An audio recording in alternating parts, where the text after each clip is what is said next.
नमस्कार दोस्तों, last line news में मैं जय कुमार आज फिर से मौजूद हूँ चंडीगढ़ में सेक्टर 20 में, जहाँ पर फुटपाथ साइकिल रेडी फड़ी वर्कर्स यूनियन की तरफ से राम मिलन गौड़ और उनकी टीम की तरफ से ज़रूरतमंद लोगों को राशन डिस्ट्रीब्यूट किया है, जो लगभग पिछले कोरोना से चल रहे हैं, लोगों की सेवा कर रहे हैं। बहुत बड़े स्तर पे रेडी फड़ी मजदूर जो हैं, जो चंडीगढ़ की लाइफलाइन है, जो कोई भी सब्जी फ्रूट फल कोई खान पान कोई भी सामान आपको चाहिए तो रेडियो फड़ियों से उपलब्ध होता है। ये वर्कर लोग ही चंडीगढ़ को चलाने में अपना बहुत बड़ा योगदान देते हैं। बातचीत करते हैं सबसे पहले। मैडम, क्या नाम है आपका? अनीता। अनीता जी, राशन मिला है क्या? जो ये टीम दे रही है आपको, क्या क्या कहना चाहेंगे इनके बारे में? इनके बारे में हम क्या कहना चाहते हैं, हम पहली बार तो आए हैं, मेरे क्या पहली बार ही मिला है तो कैसा लग रहा है? क्या बहुत सारे लोग गुमराह करते हैं, सेवा नहीं करते, इन्होंने कोई वोट मांगने के लिए नहीं आए, आपकी लोगों की इंसानियत की सेवा कर रहे हैं, क्या कहना चाहेंगे? हम क्या मैं तो पहली बार भाई आए हूँ। मेरे आप कुछ बोलना चाहेंगे? मैडम जी, आप क्या कहना चाहेंगी इस बारे में? पर एक होना थोड़ा सा यही कि बहुत अच्छा काम कर रहे हैं, ये गरीबों को राशन दे रहे हैं, सबका इससे घर भी चलेगा, थोड़ा बहुत तो चलो सहारा तो लगेगा। ये बहुत अच्छा काम कर रहे हैं, ये जो ये राशन दे रहे हैं। आप कहाँ से आई हैं? मैं धनास से आई हूँ। धनास काफ़ी दूर है, 15-20 किलोमीटर दूर होगा शायद यहाँ हाँ से। जी। फिर भी आप आए हैं। हाँ जी। तो क्या कहना चाहेंगे इस टीम के बारे में आप?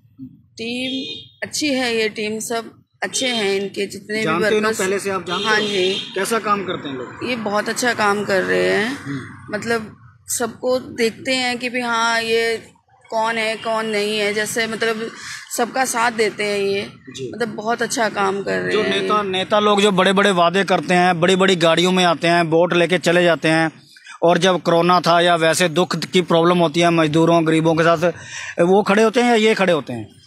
वो तो जी देखो जी, वोट आती है तो हाथ जोड़ते हैं, हमें वोट दे दो, हमें वोट दे दो। जब वोट दे लेते हैं उसके बाद कोई नहीं आता घर पूछने के लिए। जब वोट होती है तो सब आते हैं, हम ये करा देंगे, हम वो करा देंगे। कराता कोई भी नहीं है, वो जितने मर्जी वादे कर ले कोई पूरा नहीं करता जी। जीतने के बाद सब अपना अपना पेट भरते हैं, ऐसा कुछ नहीं करते। ये हैं, ये सबसे अच्छे हैं। राम गौड़ जी को कैसा इनका किरदार है, क्या राम मिलन जी बहुत अच्छे हैं, ये सबसे मिलनसार हैं। अगर ये मतलब जीत जाते हैं तो सबका साथ देंगे, सब अच्छे से रहेंगे जी।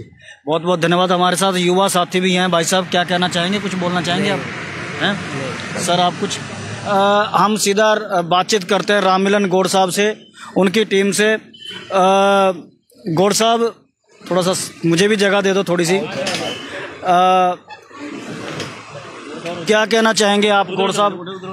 आप थोड़ा उधर बस बैठ जाओ, सर मैं सर 1996 से इन लोगों की सेवा कर रहा हूँ। 8 अक्टूबर 1996 को मैं प्रधान चुना गया था। जब से मैं मेहनत कर रहा हूँ इन लोगों के लिए। मैं चाहता हूँ कि जो मेरे भाई रेड़ी लेके धूप में भटकते हैं और इनके साथ पैसा भी जमा कर रहे हैं, अभी जैसे छोले वाले हैं और लोग हैं, तो उनको ना बिजली दिया गया, ना पानी दिया गया, ना उनको कोई सुविधाएं दी गई, उनसे पैसे लिया जाता है। नगर निगम पैसा ले रहा है और उनकी कोई मदद नहीं किया जा रहा। तो मैं चाहता हूं कि इन बंदों को, जो हमारे मेंबर हैं, इनको सबको एक तो बिजली मिले, एक तो इनको पानी मिले, इनको सुविधाएं मिलने, और इनकी जो जगह है 4x6 की दिया है वो 8x8 की कम से कम हो, ताकि इनके बच्चे आराम से, इनके ना रहने पे भी वो आराम से अपने माँ बाप का नाम लें, उनकी पूजा करेंगे। वाकई हमें कुछ बाप माँ दे के गए। गौड़ साहब, कब से शुरुआत का? आप 96 से बता रहे हैं, तब तो आपकी उम्र बहुत कम रही होगी, और इस टाइम के दौरान आपने जो संघर्ष किया, सरकार प्रशासन या नेता अभिनेताओं ने आपको सहयोग भी किया होगा, डिस्करेज भी किया होगा, क्या बताना चाहेंगे आप इसके बारे में? जी, इनकी लड़ाई में मतलब मेरी 3 बार तो जेल हो चुकी, और एक बार अभी 5 दिन का जेल हुआ। एक बार जब इनका सर्वे कराने गया, लाठी चार्ज हुआ, हमें वाटर कैनिंग किया गया, गिरफ्तार कर लिए। फिर ये जनता हमारे साथ दिया, इन लोगों ने, सब लोग बैठ गए रूमा के लाइटों पे। काफ़ी अगल बगल के जो कोठियाँ थी उसके शीशे टूट गए थे। फिर जब ये लोग बैठ गए तो हमको छोड़ना पड़ा, उन्होंने हमें छोड़ा। डीसी साहब ने बोला जहाँ से लाओ जाओ, छोड़ के आओ, क्योंकि वहाँ जनता रोड पे बैठ गई है।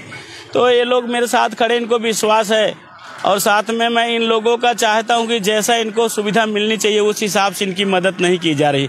अभी मैंने 10-10 हज़ार का लोन भी कराया सबको, उसमें 6,000 माफ़ है, सिर्फ 4,000 इनको भरना पड़ा। और आगे इनको जो 4,000 भर दिए पूरा हो गया, इन लोगों को अभी 30-30 हज़ार और दे रहे हैं वो, तो 0% पे होगा। और जो महिलाएं अगर 10 जी जो सर वेंडर जो उनको स्पेस मिली है, जगह मिली है वेंडर्स की, और जहाँ पे लोग अपना रेडी फड़ी ठेला कुछ भी लगाते हैं, तो बहुत सारों में घोटाला भी हुआ है, हमें सुनने को मिला है। तो इसके बारे में क्या कहना? उसमें भाजपा की जो सरकार थी, एमसी भी भाजपा की थी और मेयर भी इनका भाजपा का, अरुण सूद जी से सर्वे के टाइम पे उन्होंने कोई भी बोरी बिछाया उसका भी सर्वे कर दिया। कोई रेडी कभी नहीं लगाता था, झूठा ही आके नाम लिखा दिया, सर्वे कर दिया।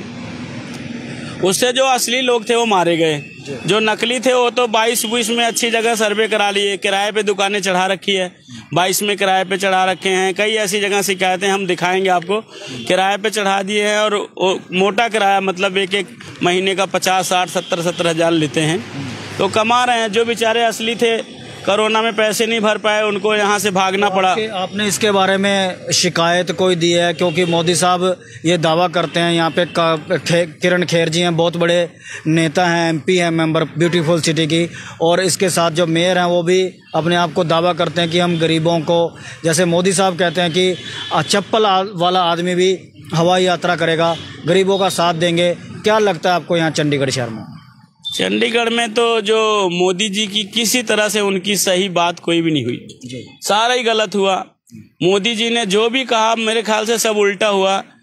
हवाई जहाज में चलने वाला जो था उसको बिल्कुल चप्पल में चलने लायक बना दिया, ऐसा कर दिया। मतलब ये नहीं कि चप्पल वाला हवाई जहाज में गया। हाँ, कानून इंसान ने बनाया है, ना कि इंसान को कानून ने बनाया है। कानून थोड़ी इंसान को बनाता है, इंसान कानून को बनाता है। लेकिन उन्होंने कुछ ऐसे कानून बनाए कि जो इंसान को बिल्कुल ख़त्म करने वाला रहा। तो किसी एक भी जगह पे आप देखो, चाहे वो नोटबंदी है, GST है, लॉकडाउन है, आप किसी चीज़ का अंदाज़ा लगाते जाइए, किसी जगह गरीबों के बारे में नहीं सोचा। लॉकडाउन लगा दिया एकदम, तत्काल गरीब मरा, भूखा मरा। पैदल बिहार तक लोग गए, साइकिलों के रास्ते से गए, ट्रेनों के नीचे कटे, लेकिन उन गरीबों को कोई सुनवाई नहीं हुई। हम लोग संसद पे धरना दे के, घेराव करके, अभी जो ई श्रम कार्ड बनवा रहे हैं लोगों का, उससे एक डाटा बन रहा है कि पूरे भारत का कहीं का मजदूर हो, उसका आधार कार्ड किसी भी प्रांत का है, उसका एक डाटा बनना चाहिए। भारत के जो प्रधानमंत्री, भारत सरकार, उसको पता होना चाहिए कि हिंदुस्तान में कितने असंगठित लोग हैं, गरीब लोग। गौड़ साहब, एक आप मजदूरों वर्ग से संबंधित हैं, उनकी अगुवाई करते हैं। ये कहा जा रहा है कुछ ट्रेड संगठनों द्वारा कि 47 कानून जो है, लेबर कानून जो थे, मजदूरों के हक में कानून थे, वो रद्द कर दिए, ख़त्म कर दिए हैं। बिल्कुल। तो क्या मानते हैं, मजदूरों का जो उत्थान है उसमें मोदी साहब का योगदान क्या है, और आप लोग उनके लिए क्या कर रहे हैं? मोदी साहब ने गरीब लोगों के गर्दन पर छुरियाँ चलाई, एक तरह के छुरी चलना है। पहले उसका एक टाइम टेबल था कि 8 घंटे ड्यूटी करेगा वो, उसके बाद जाएगा। इन्होंने वो ख़त्म कराया। मजदूरों को किसी फैक्ट्री में निकालते थे तो वो उसका अधिकार था, कोई लड़ता था उसको दोबारा भर्ती करना पड़ता था, उसको ख़त्म कर दिया। जो मजदूरों के लिए गलत काम हुआ है वो बहुत ज़्यादा, 47 कानून जो थे मजदूरों के हक में थे, उसको बिल्कुल रद्द कर दिया। और जो रद्द किया उससे गरीब आदमी के आज भुखमरी इतनी देश में फैल गई, बेरोजगारी इतनी फैल गई, कोरोना लॉकडाउन में इन लोगों को नौकरियां गई। आज बहुत सारे लोग देखो कितना क्राइम बढ़ गया, इस वजह से बढ़ गया, बेरोजगारी और भ्रष्टाचार की वजह से बढ़ रहा। और मोदी सरकार में कोई सुनवाई नहीं होती। कोई का गलत काम कर रहा, अगर कार्रवाई करने जाओगे उल्टा तुम्हें डांटेंगे पुलिस वाले, उल्टा तुम्हारे ऊपर भी धमकाने का वो करेंगे। तो ये अच्छा नहीं कर रहे हैं। तो अभी चंडीगढ़ में चुनाव भी सर पर हैं, और हर इलाके में, हर वार्ड में, हर सेक्टर में आपके रेडी फड़ी जो है एसोसिएशन के लोग मौजूद हैं। आप क्या उम्मीद करते हैं कि कैसे प्रत्याशी को, कैसे नुमाइंदों को चुनकर निगम हाउस में भेजा जाए, ताकि वे इन जो मजदूर है, ये जो तबका है रेडी फड़ी वाला, इनके लिए भी आवाज़ उठा सके? कैसे लोगों के लिए उम्मीद करते हैं आप? हम ये चाहते हैं ईमानदार इंसान को चुन के जाना चाहिए। हमारे बीच में जो आज हम लोग जो कुछ हैं, ये नासबी जो है हमारा national association street vendors of India, इसके राष्ट्रीय अध्यक्ष श्री अरविंद सिंह जी हैं, हमारे जो ऑल ओवर इंडिया के कोऑर्डिनेटर हैं भारत सरकार के। उन्होंने गरीबों के ये कानून लाने के लिए, रेडी फड़ी का कानून बनाने के लिए कि इनका शोषण मुक्त होगा, सरकार नगर निगम को कुछ पैसा देके गरीब आदमी कमाएगा, खाएगा। और आज उसमें सब धक्काशाही हो रही है। और जो अभी नगर निगम का चुनाव आया है उसमें जो हमने भी नामांकन दाखिल कर रखा है वार्ड नंबर 35 से एप्लीकेशन अप्लाई किया हुआ वार्ड नंबर 21, अभी टिकट नहीं मिला हमारे कांग्रेस पार्टी ने अभी किसी को टिकट नहीं दिया है।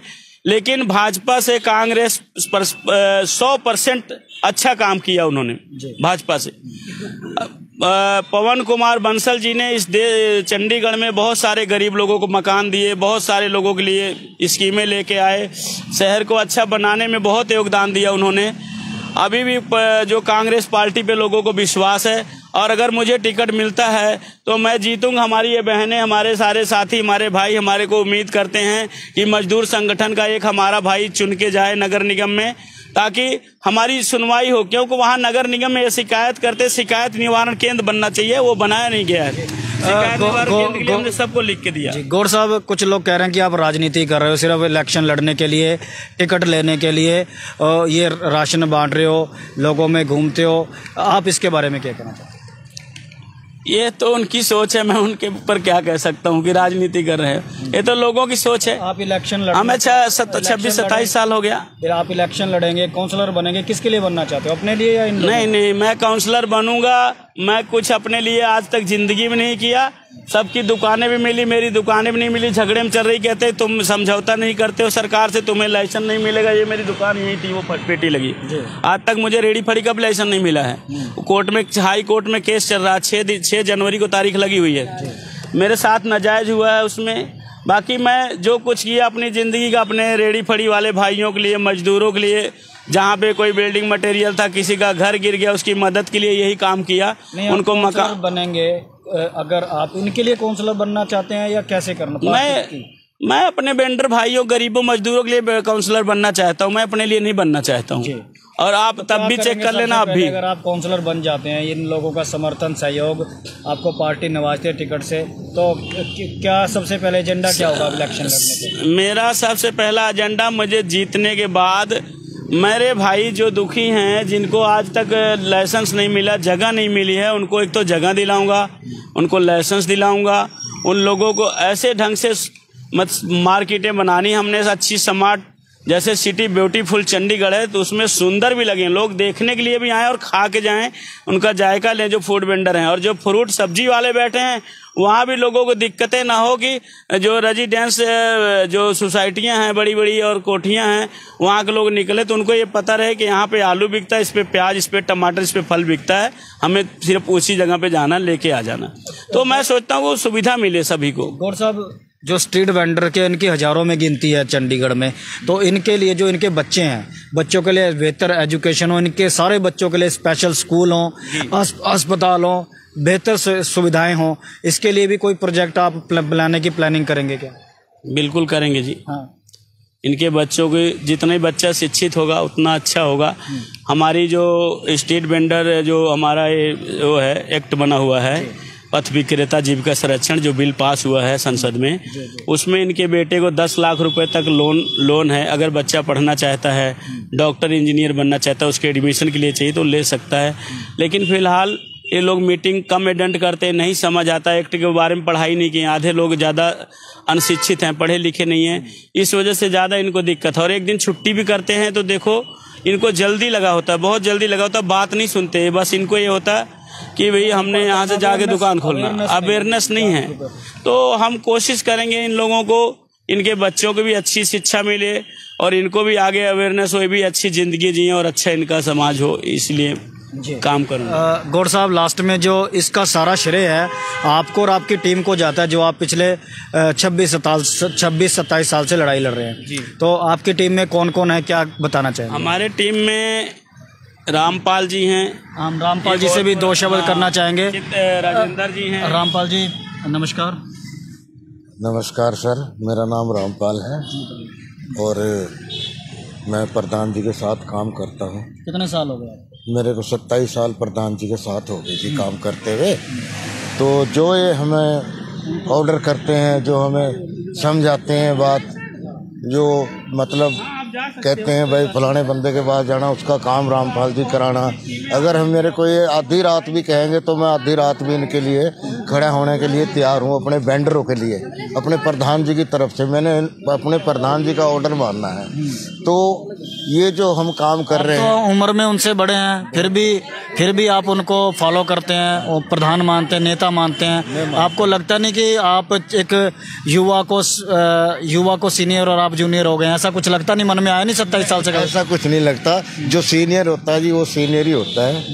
मैं तो इनको हमेशा ही सीनियर मानता हूँ और मानता रहूँगा जब तक मैं इनके साथ काम करूँगा। अब जो ये कर रहे हैं वेंडरों के लिए कि जो जिनको राशन नहीं मिला, मेरे प्रधान जी ये सारा काम ही इनके लिए ही कर रहे हैं जी। सर आपका क्या नाम है? मेरा नाम राजेंद्र कुमार है सर। हाँ, मैं सर पिछले 2 साल से प्रधान जी के साथ ही लगा हूँ, इनसे जुड़ा हुआ हूँ।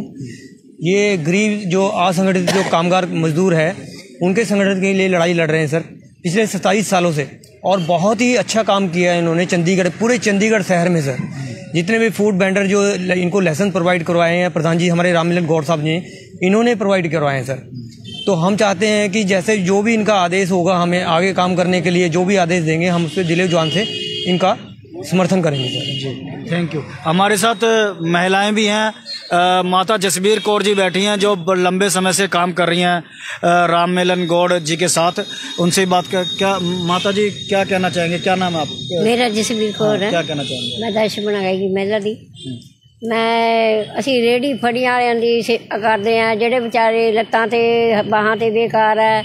ਸਾਰੇ ਪ੍ਰਧਾਨ ਜੀ ਰਾਮमिलन गौड़ जी ये सारा काम करा रहे हैं। बीजेपी कोई काम नहीं करा रही और आम पार्टी कोई काम नहीं करा रही। कोई भी पार्टी नहीं करती, कदे नेगी ने आके झाकिया नहीं। कोई मरदा कोई रहिंदा, कोई कुछ भी हो रहा, कुछ नहीं करा रहे। रेहड़ी फड़ी वाले बेचारे सड़कों से रुलते हैं, कोई कुछ भी हो रहा, कोई देखने नहीं आ रहे। हम राममिलन गौड़ जी, हम पार्टी हमारी हर एक जगह जान दी। नहीं ਤੁਹਾਡੀ ਉਮਰ ਕਿੰਨੀ ਹੈ ਮਾਤਾ ਜੀ? मेरी हो गई 50-60 साल ਦੀ ਹੋ ਗਈ। 50-60-70 ਸਾਲ ਦੀ ਹੋ ਗਈ। ਫਿਰ ਵੀ ਤੁਸੀਂ ਇਸ ਉਮਰ ਦੇ ਵਿੱਚ ਲੋਕ ਆਰਾਮ ਕਰਦੇ ਨੇ, ਤੁਸੀਂ ਚੰਡੀਗੜ੍ਹ ਵਰਗੇ ਸ਼ਹਿਰ 'ਚ ਮਜ਼ਦੂਰਾਂ ਦੀ ਲੜਾਈ ਲੜ ਰਹੇ ਹੋ। हम लड़ रहे हैं। हमारे को जब कोई बेचारा गरीब आंदा, कोई पैसा मंगदा, कोई राशन मंगदा, कोई कुछ मंगदा, तो हम सेवा करते हैं। अच्छा हाँ जी। तो ਤੁਸੀਂ ਕੀ ਕਹਿਣਾ ਚਾਹੁੰਦੇ ਹੋ ਸ਼ਹਿਰ ਦੇ ਜਿਹੜੇ ਵੱਡੇ ਨੇਤਾ ਨੇ ਤੇ ਵੱਡੇ ਘਰਾਣੇ ਨੇ ਜਾਂ ਅਮੀਰ ਲੋਕ ਨੇ ਵੀ ਉਹਨਾਂ ਨੂੰ ਵੀ ਗਰੀਬ ਮਜ਼ਦੂਰਾਂ ਦਾ ਸਾਥ ਦੇਣਾ ਚਾਹੀਦਾ ਹੈ? हाँ जी, साथ देना चाहिए। और दंदे नहीं है, दरवाजे बंद कर लेने हैं, अपना अंदर वड़ लेने। कोई पैसा नहीं दिंदा, कोई कुछ नहीं दिंदा बेचारिਆਂ ਨੂੰ। बेचारे रोंदे, कई बोलदियां जनानियां आंदियां, छोटे छोटे बच्चे चक के आनियां निक्के निक्के। ਅਸੀਂ ਉਹਨਾਂ ਦੀ सेवा करते हैं। राममिलन गौड़ जी इलेक्शनों 'ਚ खड़े है, इन्हां को कामयाब बनाना। अच्छा ठीक है जी। सर आपका क्या नाम है? सर मैं चित नारायण शाह, मैं भी कमेटी मेंबर हूँ रेडी फड़ी यूनियन का। मैं राममिलन गौड़ जी के साथ रहता हूँ इतने सालों से। तो राममिलन जी गौड़ जी हमें जो कहते हैं हम उस हिसाब से करते हैं। पूरे शहर में रेडी फड़ी वाले के पास जाते हैं, उनको सबको समझाते हैं कि जिसको जिस चीज़ की दिक्कत है, राशन पानी जो भी होता है हम यूनियन से भी दिलाते हैं, उनको पूरा मदद करते हैं यूनियन की तरफ से। कितने साल हो गए आपको इनके साथ जुड़े हुए? सर मेरे को 16-17 साल हो गया इनके साथ जुड़ा हुआ। ठीक है, 16-17 साल में मैंने ये देखा कि प्रशासन मतलब कि लाइसेंस देने के बाद भी उनका चालान करते हैं। एक एक बंदे के 1 महीने में 6-7 चालान करते हैं प्रशासन। जब लाइसेंस भी दिए फिर भी आप चालान कर रहे हो, किस बात के लिए चालान कर रहे हो? या तो लाइसेंस नहीं देता, फिर वैसे ही ठीक था। अच्छा, जो राममिलन गौड़ है और आपकी टीम है, इनके ऊपर कई बार पर्चे भी दर्ज हुए, जेल जाने की भी, यात्रा करने की भी मुश्किलात घड़ी आई, तो आपकी जो टीम है ये टूटी नहीं, एकजुट रहे तब से आप? सर हम सारे एकजुट रहते हैं, कोई भी दिक्कत होता हम एक दूसरे को पूरा मदद करते हैं, एक दूसरे के साथ पूरे दिल जान से खड़े रहते हैं रात दिन। जहाँ भी जरूरी होता वहाँ हम फट पहुँचते हैं। चाहे रेडी फड़ी वाले को दिक्कत हो, चाहे कोई किसी का भी दिक्कत हो, हमारे ग्रुप में सब हम एक दूसरे के साथ खड़े रहते हैं। आप रेडी फड़ी वालों को और चंडीगढ़ वासियों को कोई संदेश देना चाहेंगे? मैं तो यही कहूँगा जी, हमारे राममिलन गौड़ जी 35 नंबर वार्ड से खड़े हो रहे हैं, हमारे बहुत अच्छे नेता बनेंगे लोगों की सेवा के लिए। रेडी फड़ी वाले के लिए तो सबसे ज़्यादा फायदा होगा अगर हमारे गौड़ साहब जीतते हैं तो। बस मैं तो ये हमारे साथ कुछ युवा लोग भी हैं, युवा जो इनकी टीम में शामिल हैं। एक मिनट हालांकि इनको चोट भी लगी हुई है, हाथ में फ्रैक्चर भी हुआ है। तो आगे आओ। हाँ जी, क्या नाम है आपका? मेरा नाम पिंकी रानी कश्यप है। पिंकी, सबसे पहले तो ये हाथ दिखाइए आपका, क्या हुआ इसमें? इसको मैं गिर गई थी, मेरा हाथ फ्रैक्चर हो गया। अच्छा, फिर भी आप आज इस सेवा में हाजिर हैं। कई बार हमने पहले भी देखा है आपको कि आप जब सामाजिक मुद्दा हो, कोई जो बिल्डिंग है उसमें प्रॉब्लम हो या उसके अंदर हालात जर्जर हो, गिरने की हालात, तब भी आपने आवाज़ उठाई। और आप इनका जो क्लरिकल काम है, लिखने पढ़ने का काम बहुत देखती हैं आप। क्यों, कैसा लगता है आपको इनके साथ जुड़ के? हम ना ये जो टीम के मेंबर हैं तो हमें सब देखना होता है, जैसे हमारे प्रधान जी हमें बोलते हैं उस हिसाब से हम सब काम करते हैं। अच्छा, हाँ जी। क्या क्या जिम्मेवारी निभाते हैं आप? हम जैसे कि ये जो यूनियन की पर्चियाँ काटनी होती है, इनको बुलाना होता है टाइम से कि भाई राशन बट रहा है, इनका सब कुछ देखना होता है। वो जो जैसे जैसे प्रधान जी में बोलते हैं वैसे वैसे हम करते हैं। जब किसी को थोड़ी सी भी चोट लगती है घर पे आराम करता है, लेकिन आप समाज की सेवा में जुटे हुए हो, क्यों, कैसे, कहाँ से इंस्पिरेशन मिलती है, कहाँ से हौसला मिलता है आपको? ये हमारे प्रधान जी से मिलते हैं और मेरे पापा जी से मिलती है। आपके पापा क्या करते हैं? मेरे पापा ना गोदरेज कंपनी में सुपरवाइजर हैं। अच्छा, मेरे पापा का नाम श्री सहिंदर पाल है। तो वो आपको मोटिवेट करते हैं कि भी आप समाज की सेवा करें? हाँ जी। तो अभी जो चंडीगढ़ में यूथ है, लड़के हैं, लड़कियां हैं, सब अपने सेल्फिश अपने काम करते हैं, अपने लिए काम करते हैं। बेशक वो अपने देश का नवनिर्माण करने में योगदान डालते हैं, पढ़ लिख के कुछ बनते हैं, देश की तरक्की में योगदान डालते हैं, पर आप समाज सेवा में लगी हैं। उनके लिए क्या कोई मैसेज देना चाहेंगी? जैसे मेरे हाथ में चोट लगी है और मैं फिर भी इस टीम का हिस्सा हूँ, वैसे मैं चाहती हूँ कि वैसे और भी बने, हमारी टीम का हिस्सा बने, हमारी टीम और बड़ी होए और मजबूत होए, और हम जो रेडी फेडी यूनियन के वर्कर हैं उनके साथ मिलकर काम कर सकें। पिंकी, हमें ये भी पता लगा कि आपके इलाके में झाड़ झंखाड़ और झाड़ियाँ खड़ी होने की वजह से सांप का और आपका आमना सामना हो गया, क्या हुआ था?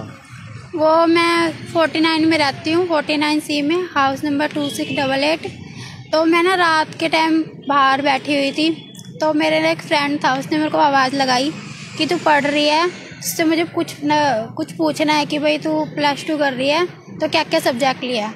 तो ऐसे वो पूछने के लिए मैं बाहर निकली, तो 1 मीटर का फासला था वो सांप का और मेरे बीच में। तो अंधेरे में सांप दिखा नहीं, क्योंकि सांप वो दिखा नहीं क्योंकि वहाँ पे घासें थी, पार्कों में घासें बहुत बड़ी हुई है, जिस वजह से वहाँ पे सांप निकल रहे हैं, और सांप ने मेरे को काट लिया था। अच्छा। तो मैं 1 हफ्ते हॉस्पिटल में एडमिट थी 32 के। वो तो भगवान की दुआ से मैं बच गई। अच्छा, भगवान की दुआ है, साथ में इन सारी जो टीम है, हाँ जो आप बेसहारा लोगों को सपोर्ट करते हैं, इन सब की दुआएं आपको लगी होंगी। हाँ जी। चलो, तो अब क्या चाहेंगे आप अपनी टीम के बारे में जो इतना बड़ा योगदान पूरे चंडीगढ़ में दे रहे हैं? ये हमारी टीम एकजुट है। मैं तो बस यही चाहती हूँ कि जैसे हमारी टीम अब तक काम करती आई है, ये वैसी टीम और बढ़ती जाए, ये कम ना हो, कोई भी हमारा जो मेंबर है वो टूटे ना। जी जी, बहुत बहुत धन्यवाद पिंकी जी हमारे साथ। सर, आपका नाम? मेरा नाम सहिंदर पाल कश्यप है। कश्यप साहब, आप कब से जुड़े हुए हैं राममिलन गौड़ जी की टीम में? मैं इनके साथ 6 महीने से जुड़ा हुआ हूँ, और जब से मैं देख रहा हूँ सब काम इनके निर्देशन पर करता हूँ, और अब आगे मैं कोशिश करता हूँ आगे हमारा नेता भी राममिलन जैसा हो, क्योंकि गरीबों के लिए लड़ रहे हैं, मर रहे, कभी अपने बारे में कभी इन्होंने कुछ सोचा नहीं है। और जो ऑर्डर देते हैं हम 24 घंटे इनकी ऑर्डर के लिए तैयार रहते हैं, और गरीबों की सेवा करते हैं। हमें निस्वार्थ भर करते, हमें कोई वेतन नहीं मिलता, हमें कोई लालच नहीं, कोई स्वार्थ नहीं है। तो हम यही करते हैं कि जैसे हम जुड़ रहे हैं बाकी बंदे भी इस तरह जुड़े, और हमारा कोई राजनीति कोई लेना देना नहीं है, ना हम कोई वोट के लिए काम कर रहे हैं। जी, अभी तो 26 साल से आपने समाज सेवा की है, अब आप सोचते हैं कि अब कम से कम एक बंदा आपकी टीम का हाउस में, नगर निगम में जाए ताकि आपके मुद्दे उठा सकें। हाँ जी, हम यही चाहते हैं कि हमारा नेताजी अपना सरकार का मेंबर बने, जिससे कि हमारी गरीबों की कोई सुनवाई हो। अभी तो कोई सुनवाई नहीं हो रही, ज्यादती हो रही है, और नगर निगम वाले नाजायज तंग करते हैं, परेशान करते हैं। अब हम जा करके सब वहाँ उनकी मदद करते हैं, प्रधान जी हमें भेजते हैं, तुरंत हम वहाँ एक्शन लेते हैं, और प्रधान जी खुद जाते हैं वहाँ पे। तो अभी आप क्या मैसेज देना चाहेंगे रेडी फड़ी वालों को, सरकार को, सभी पार्टियों को, नुमाइंदों को? हम तो ये चाहते हैं कि हमारे प्रधान जी का मैसेज सब जगह जाए, और वो जो अनाज के खिलाफ लड़ रहे हैं उसको सहयोग दें। बहुत बहुत धन्यवाद। ये थी राममिलन गौड़ जी की टीम जो फुटपाथ साइकिल रेडी फड़ी वर्कर्स एसोसिएशन है। इन्होंने बहुत बड़ा योगदान दिया है और चंडीगढ़ के विकास में ये बहुत बड़ी डेवलपमेंट करते हैं। हम इन पूरी टीम का धन्यवाद करते हैं और अंत में उम्मीद करते हैं कि राममिलन गौड़ जी क्या कहना चाहेंगे आप? लास्ट लाइन न्यूज़ की टीम हमेशा आपको हाईलाइट करती है। जी मैं यही कहना चाहूँगा, खड़े जो सर, हाँ जी, हमारे सारे जो गरीब लोग हैं, हम इतना ही कहना चाहते हैं भगवान सबको हमारे जैसा बनाए। मैं तो परमात्मा से कहता हूँ कि एक राममिलन गौड़ से नहीं काम चलता, बहुत सारे हमारे जैसे लोग हों, हमारे गरीब भाइयों को दुख दूर हो जाएगा, बहुत अच्छा काम होगा। और भगवान पर भरोसा है कि जो कर रहा हूँ मुझे उसका ज़रूर पार्टी भी सहयोग करेगी, हमारे राष्ट्रीय अध्यक्ष भी हमें पूरा सहयोग करते हैं और जो हमारे नेशनल कोऑर्डिनेटर हैं नासबी के हमारे अरविंद सिंह, वो उनको मैं परमात्मा का दर्जा देता हूँ, उन्हें बहुत इज्जत करता हूँ और उनसे ही सीखा हूँ सब कुछ। उन्होंने अपना पेट नहीं देखा कभी, उन्होंने गरीबों के लिए काम किया। हम लोग दूर से जाते थे तो बोलते थे देखो पहले इनके मुंह सूखे, पहले इनको खाना खिलाओ, इनको पानी पिलाओ। तो उनके बहुत जो बड़ी उन्हीं से सीखा हूँ, वही हमारे गुरु हैं, वही हमारे सब कुछ हैं। और इसी के साथ कहना चाहूँगा कि हमारी टीम सारे मेहनत करें और ईमानदारी सच्चाई से मेहनत करें, भगवान जरूर सुनेगा, किसी पे भरोसा करके नहीं काम करना चाहिए। बहुत बहुत धन्यवाद। ये थे राममिलन गौड़ जी जिन्होंने विस्तार से पूरी उनकी टीम ने जानकारी दी है। हम उम्मीद करते हैं चंडीगढ़ जो है पंजाब और हरियाणा की राजधानी है और यूटी है और पूरे भारत का एक तरह का दिल्ली के बाद दिल माना जाता है, सबसे ब्यूटीफुल सिटी है। यहाँ के लोगों को चाहिए, यहाँ की सरकार, यहाँ के एडमिनिस्ट्रेशन को भी चाहिए और नेता और अभिनेता जो यहाँ पे रूलिंग पार्टियाँ हैं, ओपोजिशन है, उनको चाहिए कि मजदूर वर्ग और ख़ास तौर पर जो आम लोग हैं उनकी आवाज़ बुलंद करें, उनके हक अधिकारों को उनकी सपोर्ट करें, ताकि हमारा देश सही मायनों में सर्वांगीण अपना देश का विकास हो और देश दिन दुगनी रात चौगुनी तरक्की कर सके। देखते रहिए लास्ट लाइन न्यूज़। धन्यवाद, थैंक यू।